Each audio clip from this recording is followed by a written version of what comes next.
welcome back to the channel. Hey, it's been a minute or two since we've been on the channel. We'll explain why in this video. Thanks for watching, stay tuned. And welcome back. Hey everybody, so it's been a while since we've been back. As you know, unfortunately, we got hit with COVID pretty heavily. Ryan ended up in ICU and it was a pretty intense experience. He'll talk a little bit about that, but we're back over in Toke. We got a bunch of stuff to do. We got to clean out some snow. We got, what else do we have? So the big thing is we keep our RV over here, and we stay the winter in Wasilla because it's just not livable in the RV over here yet. Well, at all. But we got word that they got a big snowfall, and on top of that, we got an unprecedented warming trend that caused a bunch of rain. And Delta Junction, which is 2 hours north of here, their only grocery store in town actually caved in the roof because of the weight of the snow. So we're concerned about the RV, and we wanted to come over here and get some stuff done anyway. So we drove over here to shovel off the roof, and yeah, really we're getting the trusses. We ordered our trusses for the house, and the trusses are supposed to be delivered, I think, next week or the week after. Yeah, Ryan, why don't you go show them what you got going on over here? Where? With the camper. Oh. That way you can take them for a walk and talk. And check out Vaughn's hat. Yeah, I knitted a hat this winter. She got all fancy and knitted a hat. She's been getting all artsy and started knitting again. So she's knitted a hat, a couple scarves. So yeah, this winter's been interesting so far. Yes, it has. Trying not to get a bunch in front of the door. Yeah.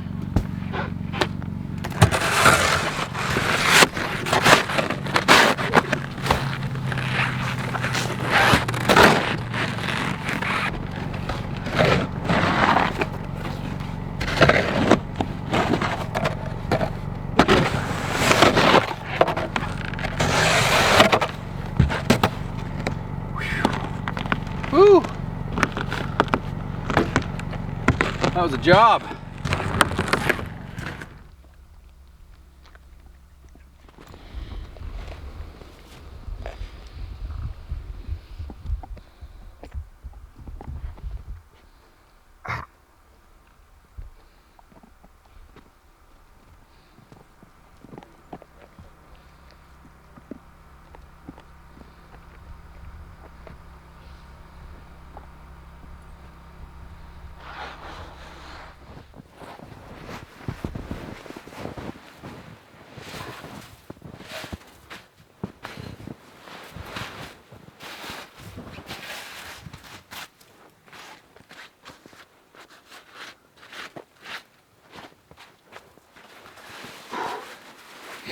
Oh, all right, guys. Well, I just wanted to sit for a minute and kind of talk to you about really why we've been gone for so long.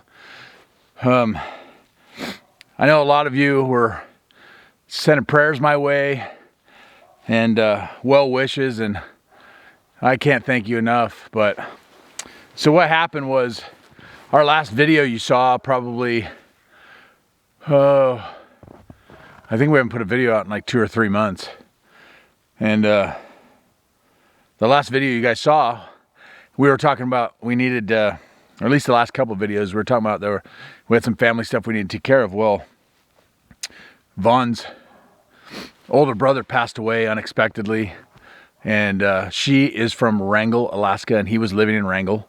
So we needed to make a trip to Wrangell to attend the funeral.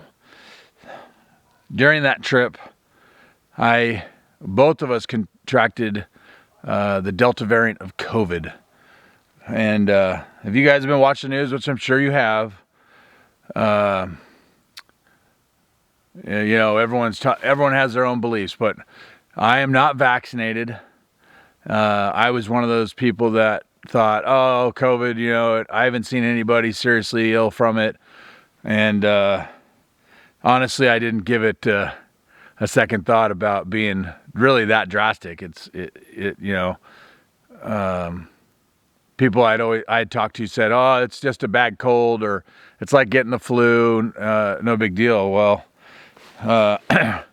it hit us there in COVID in Wrangell, Alaska. Vaughn got sick first, and then I got it a day later or 2 days later. So we didn't know we had COVID. We fly home, and things progressively get worse.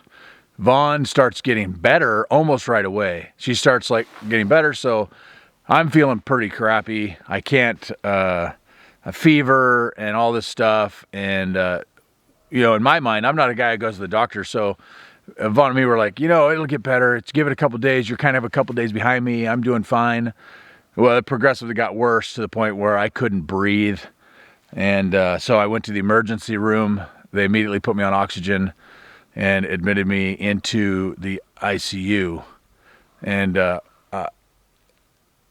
so anyways, long story short, I got a severe case of COVID that put me in the ICU for almost 11 days. I know some of you probably still think COVID is a joke or it's no big deal. I have a newfound respect for the virus and for people that have gone through what I've gone through. Just so you guys know, I have no previous medical history. I don't smoke. I don't drink a lot.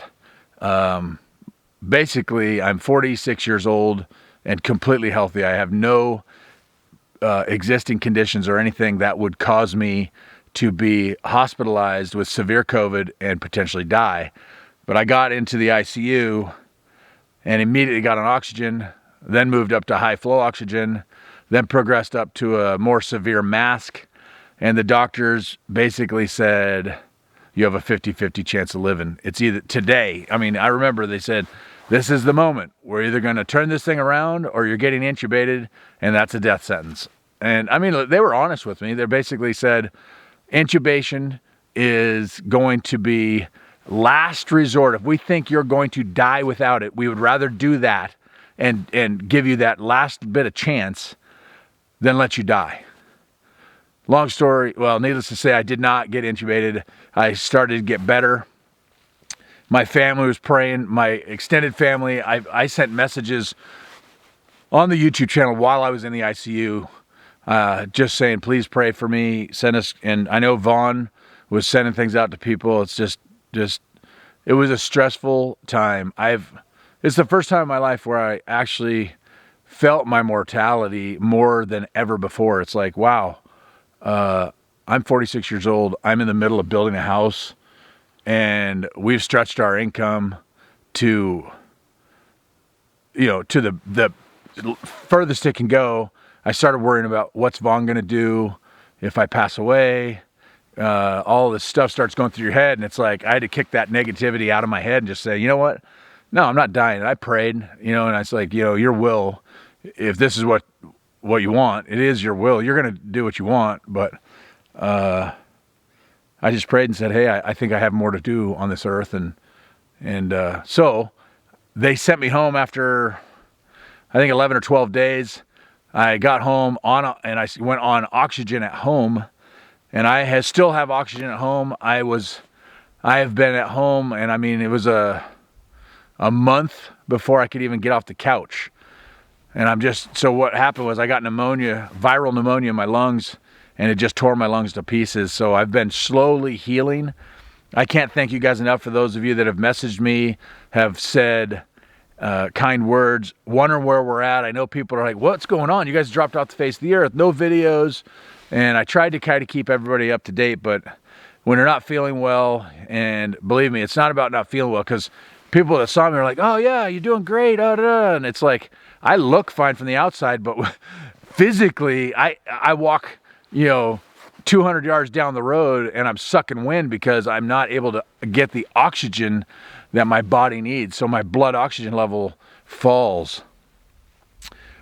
I'm doing a lot better. I can say that. That's why I'm here doing this video. I'm here. I'm not 100%, but I'm able to being physical. And I think the more I'm physical, the more I'm pushing my body. It feels like it's healing better. So that's where I've been. I've been struggling to recover from this bout of COVID. Vaughn recovered within, I think, 2 weeks.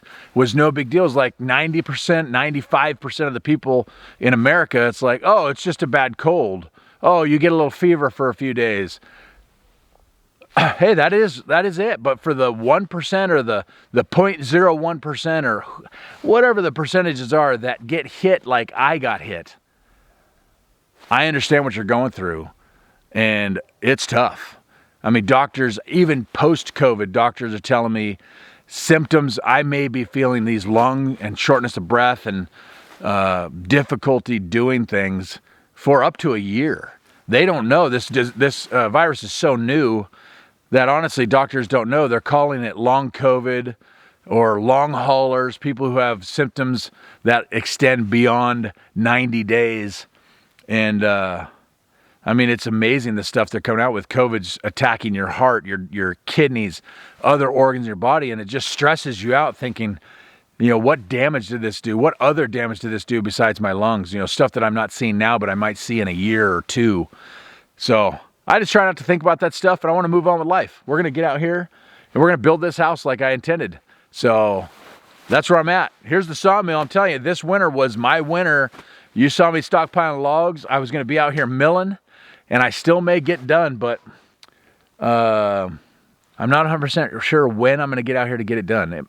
I want to get over here as much as possible. We're coming over here more and more. We ordered the trusses for our house. And the reason, some of you, why'd you order trusses? You could have just built them. Well, I had plans drawn up when we first started thinking about building this house. I drew plans up. Those plans are very basic, very rectangular shape, something I could build very easily. Well, when we got the mill, I started milling lumber and started looking at the lumber, and I was like, you know what? I just want to make sure that the roof system, given the amount of snow we get and all that, that the roof system is how it's just structurally strong. So we paid to have the trusses built by a truss manufacturer here in Alaska, over in Wasilla. And they're going to be delivering the trusses, I believe, next week, either next week or the week after. So I need to get, we've got, I mean, you look around, we've got 1.5 feet of snow or more. And so we had to, actually coming into the property this trip, I got my truck stuck. We were pulling the snow machine and a trailer, and we got stuck a half mile away from the property. And I just called a plow to come in, and they plowed us out. I had the girls go into the camper on the snow machine and get it warmed up so that they had somewhere to be. But so we had to plow our way in here, but I need to plow bigger area because I'm going to lay those trusses down until spring when I can stand the walls up. And but we needed to get the trusses bought because if you guys keeping track of lumber prices, guess what? They're going back up. And so I'm always tracking lumber prices since I'm in the middle of a build. And I saw the lumber prices going back up, and I was like, babe, if we're going to order trusses, we need to do it now when prices are down. And it unfortunately, if we had ordered trusses a year ago or more, you know, when we first started doing this, we could have got them for half the price we got them. But you know what? No reason crying over spilt milk. We did it. We spent the money, and they're going to be on the way. So we have all the materials we need to dry in the house this coming summer, and that is the plan, to get it dried in. Hey, for those of you that might be interested in how our temporary roof is doing, here you go.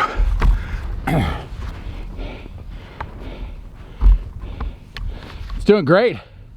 It's got a pretty nice snow load on there right now, and it's holding up great. Not leaking. It's completely sealed, except for that vent up there where right there, you see where it's vent. But overall, it's doing great. It's held up.